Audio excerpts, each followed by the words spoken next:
Hey guys, Peter here to do an album review. Today I'm here to tell you all about the latest album from Amberian Dawn, Looking For You, out January 31st on Napalm Records. This album has 11 tracks and it's 42 minutes in length, and this is the band's 9th full-length studio album. The press release from the label mentioned melodic ABBA metal. That is the best description possible, not only for the band, for the sound on this record. The more I thought about it, the more I agree with it, and the harder time I had to come up with a better description, and I couldn't. That is the band, that is the sound that you're going to get from this record, melodic ABBA metal. The album has a very eclectic song structure and approach, mixing almost this metal dance hits with more symphonic songs, throwing in a duet, ballads, and obviously, this is really obviously, an ABBA cover, which was one of the singles that they released earlier in the year. So to me, this is an album that just goes in a lot of different directions sound-wise and song structure-wise. But in order to keep it together, they have some common denominators that are really sprinkled throughout the whole record. The vocals, the use of keyboards, the melody that the tracks have. To me, these are all elements that it doesn't matter how much you change as far as song structure is concerned, or style, or genres. Some songs having a little bit more power to it, some songs being just almost a strip-out symphonic track. It doesn't matter how much you change from an internal track dynamics. When you have a lot of the same condiments, and when you have a lot of the same components jumping from track to track, you're able to create an album that has eclectic sound, but still feels very together, very cohesive as one single unit.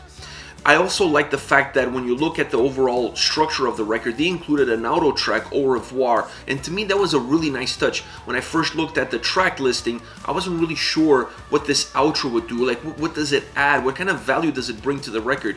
But then when you listen to the album from first to last track, having that outro track really works really well. It's the perfect balance for the opening track on the record, United. United is such a great opening of the doors, welcome you into the record. It has a very inclusive sound to it. It has the DNA of the band, if you will. So if you have a song that has that kind of a welcoming carpet that just really rolls out the red carpet for you and allows you to get into the record, it makes total sense for me for them to put an outro track that gives a sense of closure to the album. It's like the curtain coming down on the record, because the record, due to its sound, due to its nature, it also has a little bit of a cinematic vibe to it. It really feels like a movie score. So from that perspective, when you look at the intro, when you look at the song that is the intro to the record, United, and when you look at the outro track, Au Revoir, which is goodbye in French, it really makes sense from that perspective. And then you look at the overall album, the sound that it has, the overall feel, like I said, a very cinematic vibe.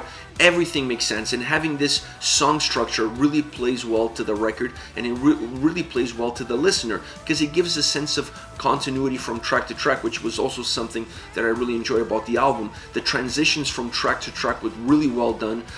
They really allowed the songs to, while finishing, continue in the next track. So there's never really a sense of you listening to individual tracks. It just feels like a very cohesive one single album, and that to me was something that was definitely a bonus on this album. The vocals overall are very light-hearted, and that to me allows the synth melodies, the keyboard melodies, to partner it up with the vocals and become the two main ingredients that this album has. They are really the drivers of the album, taking turns on any given track and which one is behind the wheel. That to me was something that gave the album that ABBA feel. It gave the album this really also 80s dance vibe to it. Then when you add the lyrics and how hooky and catchy the choruses are, you have the perfect components to create that melodic ABBA metal sound that they have on this record. I absolutely love it. I thought the vocals overall were immaculate. Having a duet with Fabio Leone from Rhapsody of Fire, to me that was a bonus. I was not expecting that on the record. It worked really well. The song is very symphonic, very theatrical, very cinematic. So having a duet on that track, and it comes right in the middle of the album, it really breaks the album apart. It's a song that really changes the dynamic, the feel, the overall sound that the record has, and it came at the right time, at the right place, with the right elements. He really has an incredible voice, and for a duet, to me, that song was just really well put together and extremely well delivered to the listener.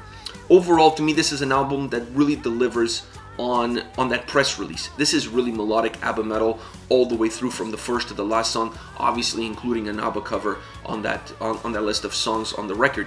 So to me, this is an album that really delivers on what it was promised.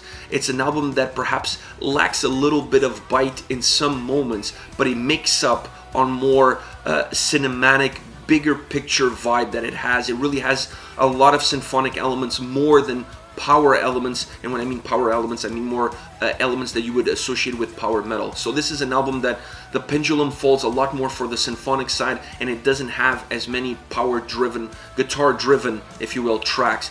But it really makes up for that with the symphonic elements that it has, and the absolutely marvelous, impeccable vocal delivery on every single track and what they did around the vocals. Not only the duet, but using a lot of back tracks and layers to the vocals allows songs to have a lot more dynamic, to have a lot more sound, to have bigger volume, if you will, because the album is so light in music. When you look at it, it just feels light because it's so melodic, it's so beautiful, it's like a feather. It doesn't have a lot of heaviness to it, so you need some elements that you can include there without really killing the DNA of the overall record, without really killing the overall sound and vibe that the record has, but to give the album a little bit of more heaviness, a little bit more weight. And what they did was, on the vocal side, including a lot of layers, really gives that sense. It really makes the songs feel a lot more well balanced. Now, as far as tracks are concerned, I want to start with Looking For You, which is the name of the album. I absolutely love this track, one of my favorite tracks on the album. The keyboard track really gives this song this 80s pop vibe to it, plays really well with that ABBA metal sound.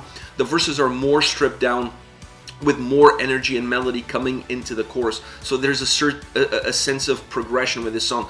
Really starts, the verses start really stripped down, and then as the verses progress into the chorus, the song builds up in intensity. The chorus is really hooky, really catchy, and that is something that you're going to get throughout the whole record, which adds to that ABBA feel, adds to this 80s atmosphere that the record has, because it's so hooky, so catchy, almost becomes poppy at certain times. Using backing vocals on this specific song really gives presence. It gives presence to the vocals, it gives volume, it makes the song feel a lot bigger, a lot thicker, and that to me is something that really added in the chorus of this track, made the chorus even more hooky and more catchy. When you add simple lyrics, simple approach, and you add that sort of vocal performance and presence, it allows the song to become even more of an earworm, and this one is one of those. Next, Go For A Ride. The keyboard that opens this track is really important because it has a really specific melody to it, and then melody really stays through the track, and it just comes in and out as the track progresses, sometimes becoming more important, sometimes falling a little bit more to the background. But that opening keyboard melody to me really sets the tone for this track. The guitars on this song have a little bit more bite, so this is one of the tracks on the album that has a little bit more power into its metal, and I feel like it works really well for this track. It works really well for the dynamic that this track has, with the vocals also pushing some further boundaries, if you will. I felt in Looking For You, the vocals were more contained, and in Go For A Ride, as the song has more bite musically due to the slight heaviness on the guitars, I felt that vocally they also took a lot more chances. They went a little bit more outside of the boundaries. They were not afraid to experiment and really pushing the envelope vocally on this track. Another chorus that's very hooky, very catchy, super melodic. That to me is really a presence throughout this album on every single song, this one being no different. This track has one of the best, if not, in my opinion, this is the best guitar solo on the album, because it does two things. It extends the track. The guitar solo was not short, it's a little bit longer, so it extends the track, it makes the track feel a little bit longer, but it also picks a lot of elements that are present in the song and ignites them. It makes them a lot more noticeable. It picks up on the heaviness, that extra bite that the guitars have, and it also picks up on the melody that you're getting from the keyboard melody, that almost disco vibe. So it picks up on those two very different and distinct condiments, if you will, brings them into the solo, mixes them up, and then it gives them back to you by extending the song at the same time. So I really like the solo, I really like what it brought to the song and the life that it gave to this track. Last is Universe. This is the ballad of the album. A song that there's no other alike. Not even the duet comes close to this one. I felt the duet with Fabio Lione took the song into a different direction. It it was more of a symphonic track, if you will. This to me has a lot of symphonic elements because the keyboard and the vocals are the two main components, the two main ingredients of this track. But to me, this goes beyond that. This is a very stripped down, a very heartfelt track that you really feel the emotion on the song, and the stripped down effect that the song has really allows for those emotions to come to the forefront and to become more noticeable. The song is not flat, is not a song that the way it starts is the way it finished, that there's no progression. No, the song has more intense moments. Even though it's a very stripped down track, you still feel like there's a sense of rising intensity until it reaches its climax, almost like a movie. The song structure is the structure of a story, so that plays out to the way the song sounds to the listener, starting a little bit more stripped down, gaining momentum as it progresses until it reaches that climax. I really like that cinematic structure feel that they incorporated into this song. It adds something to the song. It makes the ballad a lot more powerful. It makes the song a lot more powerful. The vocals are incredible. To me, the vocals on this track, the vocals on the album in general are incredible, and to me as an added instrument on this track more than any other, the vocals are an additional instrument that really bring a lot of melody, but more important, a lot of emotion to how this song comes at you, the listener. Alright guys, this is it. This is Amberian Dawn Looking For You, out January 31st on Napalm Records. Let me know your thoughts on the band, on the singles. I'll be reading those in the comment section below and getting back to you. Take care guys.